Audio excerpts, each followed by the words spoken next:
نحمده ونصلي على رسوله الكريم أما بعد فأعوذ بالله من الشيطان الرجيم بسم الله الرحمن الرحيم رب اشرح لي صدري ويسر لي أمري واحلل عقدة من لساني يفقهوا قولي۔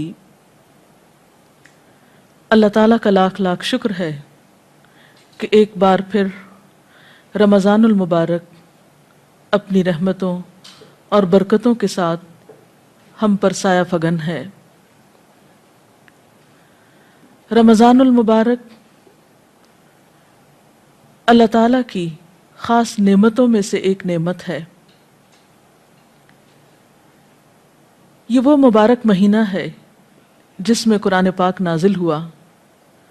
تو آئیے دیکھتے ہیں کہ اس مہینے سے ہم کس کس طریقے پر فائدہ اٹھا سکتے ہیں، خصوصی طور پر ہمیں کون سے کام ایسے کرنے چاہیے کہ جس سے ہم اس مہینے سے صحیح طور پر فائدہ اٹھا سکیں۔ اگر دیکھا جائے تو ہمارا دین دو بڑے کاموں کا مجموعہ ہے۔ ایک طرف ہمیں اپنے رب کے حقوق ادا کرنا ہے جس نے ہمیں پیدا کیا، جس نے ہمیں زندگی جیسی نعمت دی اور بے شمار دیگر نعمتیں عطا کی، ہم اس کے احسان مند ہوں، اس کے حقوق ادا کریں۔ اور دوسری طرف ان انسانوں کے حقوق کی ادائیگی ہمارے دین کا ایک لازمی حصہ ہے، جن انسانوں کے ساتھ ہم اس زمین پر رہتے ہیں، جن کے ساتھ ہمارا دن رات رابطہ اور واسطہ ہوتا ہے، تعلق ہوتا ہے۔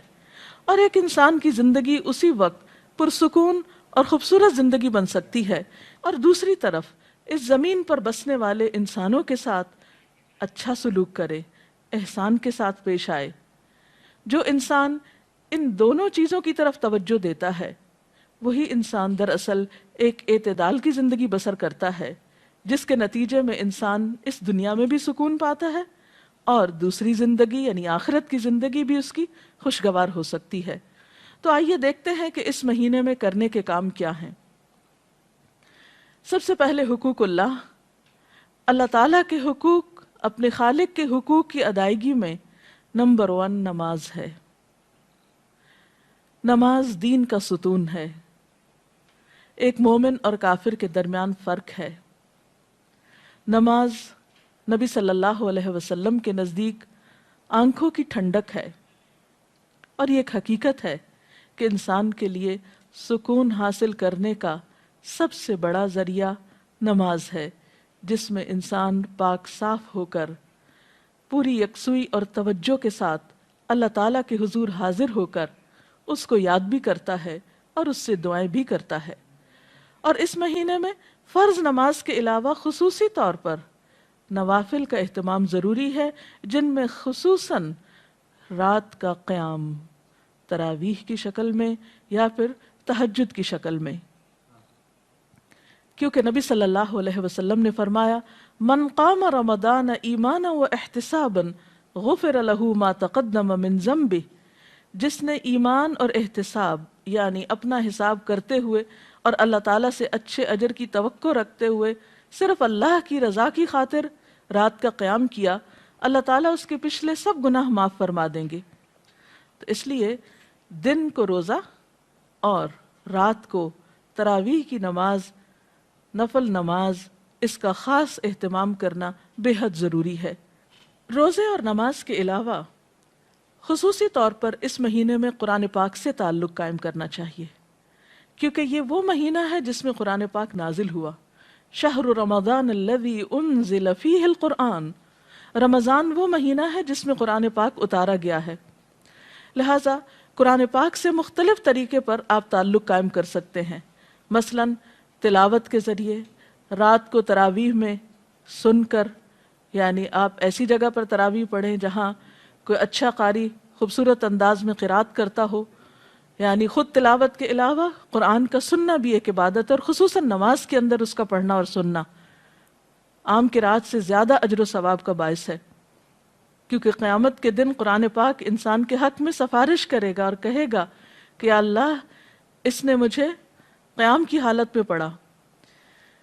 پھر اسی طرح قرآن پاک چونکہ ہدایت کی کتاب ہے، اس لیے تلاوت اجر کی خاطر اور ثواب کی خاطر کرنے کے علاوہ، برکت کی خاطر کرنے کے علاوہ اس کا سمجھنا بہت ضروری ہے۔ اللہ سبحانہ وتعالیٰ فرماتے ہیں کتاب انزلناہ مبارک لیدبروا آیاتہ، یہ ایک کتاب ہے جسے ہم نے اتارا ہے تاکہ لوگ اس کی آیات میں غور و فکر کریں، وَلِيَتَذَكَّرَ أُولُو الْأَلْبَابِ، اور تاکہ عقل مند لوگ اس سے سبق حاصل کریں، نصیحت پکڑیں۔ ذَلِكَ الْكِتَابُ لَا رَيْبَ فِيهِ هُدًى لِّلْمُتَّقِينَ، یہ کتاب جس میں کوئی شک نہیں، متقی لوگوں کی ہدایت کے لیے آئی ہے، یہ ایک گائیڈ بک ہے۔ لہٰذا اس مہینے میں ہمیں قرآن پاک کو سمجھ کر پڑھنے کی بھی کوشش کرنی چاہیے، کیونکہ عبادت کا مہینہ ہے اور علم کا سیکھنا سکھانا بہترین عبادت ہے، کیونکہ ایک عالم کو عابد پر فضیلت حاصل ہے۔ تو روزے کی حالت میں جہاں آپ عبادات کی طرف توجہ دیتے ہیں، وہاں افضل ترین عبادت قرآن کے سیکھنے اور سکھانے کی طرف بھی توجہ کیجیے۔ نبی صلی اللہ علیہ وسلم نے فرمایا خیرکم من تعلم القرآن وعلمہ، تم میں بہترین ہیں وہ لوگ جو قرآن سیکھیں اور سکھائیں۔ لہٰذا جو لوگ قرآن جانتے ہیں، یعنی اس کا ترجمہ جانتے ہیں، اس کا مفہوم جانتے ہیں، وہ ایسی مجلسیں قائم کریں کہ جس میں دوسرے لوگوں تک قرآن کا پیغام پہنچا سکیں۔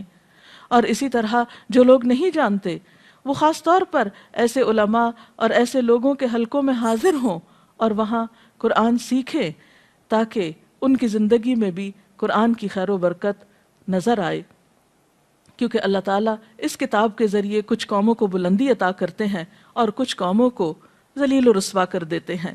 تو قرآن جیسی نعمت کے ہوتے ہوئے اگر کوئی شخص اس رحمت اور برکت سے فائدہ نہیں اٹھاتا تو وہ خود اپنا نقصان کرتا ہے۔ اور رمضان المبارک قرآن کی طرف رجوع کرنے کے لیے ایک بہترین مہینہ ہے۔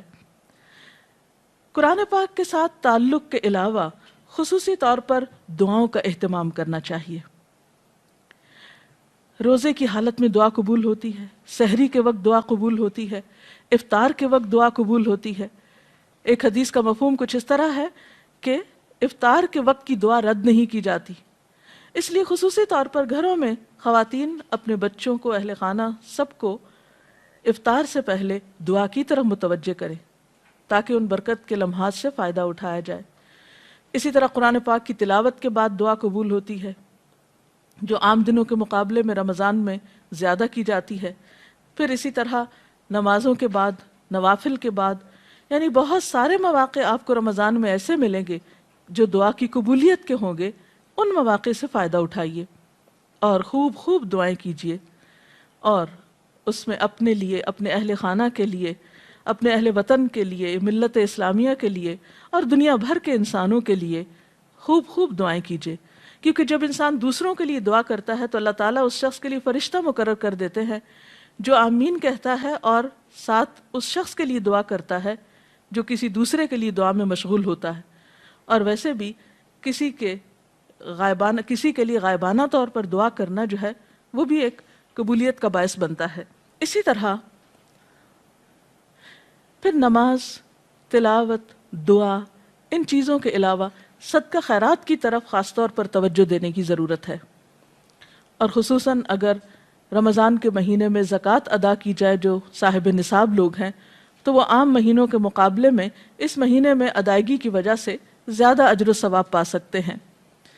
اور یاد رکھیے کہ زکوٰۃ اسلام کے فرائض میں سے ایک اہم فریضہ ہے۔ حضرت ابوبکر صدیق رضی اللہ تعالیٰ عنہ نے ان لوگوں کے خلاف اعلان جنگ کیا جو کلمہ پڑھتے تھے لیکن انہوں نے زکوٰۃ دینے سے انکار کیا تھا۔ قرآن پاک میں 82 مقامات پر نماز کے ساتھ زکوٰۃ کا ذکر بھی آیا ہے۔ یہ ایک اہم فریضہ ہے، اور یہ حقیقت ہے کہ اگر مالدار لوگ اپنے مال میں سے صحیح طور پر زکوٰۃ نکالیں تو اس ملک میں کوئی غریب نظر نہ آئے۔ یہ دوسروں کا حق ہے جو اللہ نے مالدار لوگوں کے مال کے اندر رکھ دیا ہے۔ اب ان کی آزمائش ہے کہ وہ اس حق کو حقداروں کی طرف لوٹاتے ہیں یا نہیں۔ بہرحال ان لوگوں کے لیے قرآن پاک میں سخت وعید بھی سنائی گئی کہ جو سونا چاندی جمع کرتے ہیں اور اسے اللہ کی راہ میں خرچ نہیں کرتے۔ لہٰذا اس مہینے میں اللہ تعالیٰ سے پچھلے گناہوں کی توبہ استغفار کرتے ہوئے خصوصیت کے ساتھ اپنے فرائض کی ادائیگی کی طرف توجہ دینا ضروری ہے۔ اور اسی طرح اگر حیثیت ہو، توفیق ہو تو رمضان میں اگر عمرہ کیا جائے تو وہ بھی ایک بہترین نیکی ہے۔ نبی صلی اللہ علیہ وسلم نے رمضان کے عمرے کو اپنے ساتھ حج کے برابر قرار دیا. یعنی جیسے کوئی شخص نبی صلی اللہ علیہ وسلم کی ہمراہی میں حج ادا کر رہا ہو، یعنی اتنا اجر و ثواب کا کام بتایا. پھر اسی طرح آخری عشرے کو خصوصی طور پر عبادت میں گزاریے. نبی اکرم صلی اللہ علیہ وسلم رمضان میں جہاں عبادت کرتے، یعنی پہلے 2 عشروں میں، وہاں خاص طور پر آخری عشرے میں خوب عبادت کرتے، خود بھی جاگتے، اپنے اہل خانہ کو بھی جگاتے، کیونکہ اس آخری عشرے کی راتوں میں سے ایک رات میں لیلۃ القدر ہوتی. اور جیسا کہ قرآن پاک میں آتا ہے وَمَا أَدْرَاكَ مَا لَيْلَةُ الْقَدْرِ لَيْلَةُ الْقَدْرِ خَيْرٌ مِّنْ أَلْفِ شَهْرٍ. تم کیا جانو کہ یہ لیلۃ القدر کیا ہے؟ یہ 1000 راتوں سے بہتر ہے. لہٰذا اس رات کی خاص طور پر تلاش کرنی چاہیے، اس کا اہتمام کرنا چاہیے. اس رات میں جو بھی شخص اللہ سے ثواب کی امید رکھتے ہوئے قیام کرے گا، اللہ تعالیٰ اس کے پچھلے سارے گناہ معاف فرما دیں گے. اور اگر توفیق ہو تو آخری عشرے میں نبی صلی اللہ علیہ وسلم کی سنت پر عمل کرتے ہوئے اعتکاف کا اہتمام بھی کرنا چاہیے. اللہ تعالیٰ سے دعا ہے کہ وہ ہمیں بہترین نیکیوں کی توفیق دے اور اس رمضان کو ہماری بخشش کا ذریعہ بنا دے اور ہمیں پچھلے گناہوں کے کفارے کی توفیق عطا کر دے. وآخر دعوانا ان الحمد للہ رب العالمین. اگر آپ میں سے کوئی آج کی اس ٹاک کے بارے میں، گفتگو کے بارے میں کوئی سوال کرنا چاہے تو یو آر ویلکم. جی آپ سوال کریں. ڈاکٹر صاحبہ، جیسا کہ ابھی آپ نے فرمایا کہ ہمارے دین میں 2 بنیادی چیزیں جو بہت اہم ہیں، وہ ان میں سے ایک حقوق اللہ اور دوسرا حقوق العباد. ان دونوں میں توازن کس طرح رکھا جا سکتا ہے؟ کیونکہ عام طور پہ دیکھا یہ گیا ہے کہ انسان ایک طرف ہو کے رہ جاتا ہے. اس کی طرف آپ کچھ وضاحت کریں گے؟ حقوق اللہ اور حقوق العباد میں توازن قائم کرنا بے حد ضروری ہے، کیونکہ اگر کوئی شخص اللہ تعالیٰ کے حقوق کو ضائع کرتا ہے، یعنی نماز روزے سے غفلت برتتا ہے اور صرف انسانوں کی خدمت کرتا ہے، تو یہ بھی کافی نہیں. کیونکہ جس کے ہم پر احسانات ہیں ہم نے اسی کا احسان نہیں مانا، تو دوسرے انسانوں پر احسان کرنا پھر کافی نہیں. اور کچھ لوگ ایسا ہیں کہ جو حقوق اللہ کی ادائیگی تو کرتے ہیں لیکن حقوق العباد سے غفلت اختیار کرتے ہیں. تو ان دونوں میں توازن کے لیے ٹائم مینجمنٹ کی بہت ضرورت ہے. اللہ تعالیٰ نے ہمارے اوپر بہت احسان فرمایا کہ ہماری عبادات کے اوقات مقرر کر دیے. مثلا نمازوں کے اوقات مقرر ہیں، روزے کے لیے ایک مہینہ مقرر ہے، حج کا وقت مقرر ہے. تو ہم دیکھتے ہیں کہ اللہ تعالیٰ نے اپنے حقوق تو بہت کم ہم پہ رکھے. دن میں 5 اوقات میں نماز جو پڑھنا ہوتی ہے وہ ان کے اوقات اس مناسب طریقے سے رکھے گئے ہیں کہ ہمارے لیے کچھ بھی بوجھ نہیں ہے. دن کا ایک بڑا حصہ صبح کا وقت کام کے لیے رکھا گیا، شام میں نمازوں کے اوقات قریب قریب ہیں لیکن اس میں بھی ادائیگی کچھ مشکل نہیں. حقیقت یہ ہے کہ نماز انسان کو ایک اسٹرینتھ دیتی ہے، قوت دیتی ہے اور اس کو مزید تیار کرتی ہے کہ وہ حقوق العباد کو اچھی طرح ادا کر سکے اور صرف اللہ کی رضا کے لیے ادا کرے. اور حقوق اللہ کی ادائیگی کے بعد انسان اپنے ذہن میں حقوق العباد کی فہرست رکھے، اس میں ان تمام افراد کی طرف توجہ رکھے جو اس کے دائرہ کار میں آتے ہیں اور ان کے لیے بھی اوقات مقرر کرے. نبی صلی اللہ علیہ وسلم کی ایک اور حدیث سے ہمیں پتہ چلتا ہے کہ آپ صلی اللہ علیہ وسلم نے ہمیں اس بات کی تعلیم دی ہے کہ ہر انسان کے پاس کچھ گھڑیاں ایسی ہوں جن میں وہ اپنے رب سے بات کرے، کچھ گھڑیاں ایسی ہوں جن میں وہ انسانوں کے حقوق ادا کرے، کچھ گھڑیاں ایسی ہوں کہ جس میں وہ سیکھنے سکھانے کا کام کرے. تو بہرحال ہمیں ان دونوں طرف ایکولی توجہ دینا ہوگی اور ان کے اوقات کی پابندی کرنا ہوگی. ہر شخص اپنی سہولت کے مطابق ایک ٹائم ٹیبل بنا سکتا ہے. ڈاکٹر صاحب، روزے کے 2 چیزیں بہت اہم ہیں، سحری کھانا اور افطار کرنا. ہم یہ دیکھتے ہیں کہ عموماً ہمارا ٹرینڈ جو ہے افطار کی طرف زیادہ جاتا ہے، اس کے اہتمام میں. کچھ سحری کی فضیلت کے بارے میں آپ ہمیں بتائیں گے؟ جی، یہ آپ نے درست فرمایا کہ عموماً ہمارے ہاں افطار کا تو بہت اہتمام کیا جاتا ہے لیکن سحری کی طرف زیادہ توجہ نہیں دی جاتی. آپ نے فرمایا سحری کیا کرو کیونکہ سحری کرنا بابرکت ہے، سحور میں برکت ہے. اور پھر ویسے بھی دیکھیے کہ سحری کے وقت دعائیں قبول ہوتی ہیں. اہل ایمان کی خصوصی صفت بتائی گئی، وَبِالْأَسْحَارِ هُمْ يَسْتَغْفِرُونَ. اس وقت انسان اگر سحری کی تیاری کے لیے اٹھتا ہے اور ساتھ ساتھ ذکر کرتا ہے مثلاً آپ کھانا لگا رہے ہیں، آپ برتن اٹھا رہے ہیں، آپ تیاری کر رہے ہیں کسی بھی طرح، ساتھ ساتھ اللہ تعالیٰ کا ذکر بھی کر سکتے ہیں اور خصوصاً استغفار کر سکتے ہیں، تو وہ موقع اور وقت جو ہے وہ بہت بابرکت ہوتا ہے. اور سحری کے ساتھ جو روزہ رکھا جاتا ہے وہ کہیں زیادہ بہتر ہے بنسبت اس روزے کے جو بغیر سحری کے رکھا جائے. میرا سوال زکوٰۃ کے بارے میں تھا کہ رمضان میں زکوٰۃ جو ہم نکالتے ہیں اس کو رمضان کے مہینے میں حساب کر کے پورے سال میں رفتہ رفتہ اسپینڈ کر سکتے ہیں یا رمضان کے مہینے میں ہی پورا نکال دینی چاہیے؟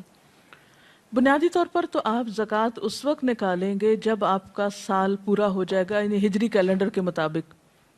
مثلاً اگر آپ نے محرم میں کچھ سونا خریدا جو کہ نصاب کی حد کو پہنچتا تھا، تو اس صورت میں آپ کی زکوٰۃ اگلے سال محرم کی اس تاریخ کو ڈیو ہو جائے گی، یعنی آپ کو ادا کرنا ہوگی.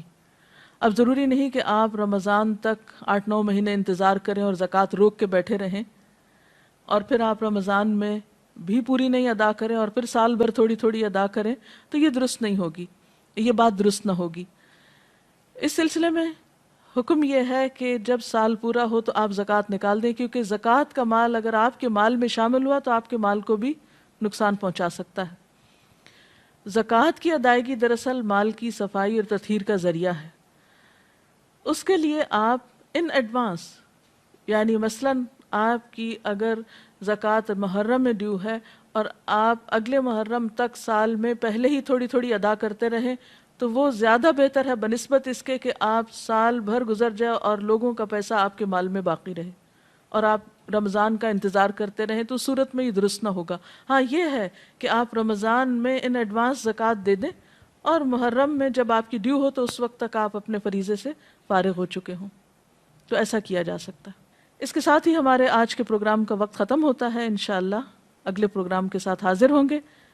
وآخر دعوانا ان الحمد للہ رب العالمین. اللہ اکبر اللہ اکبر لا الہ الا اللہ واللہ اکبر اللہ اکبر وللہ الحمد.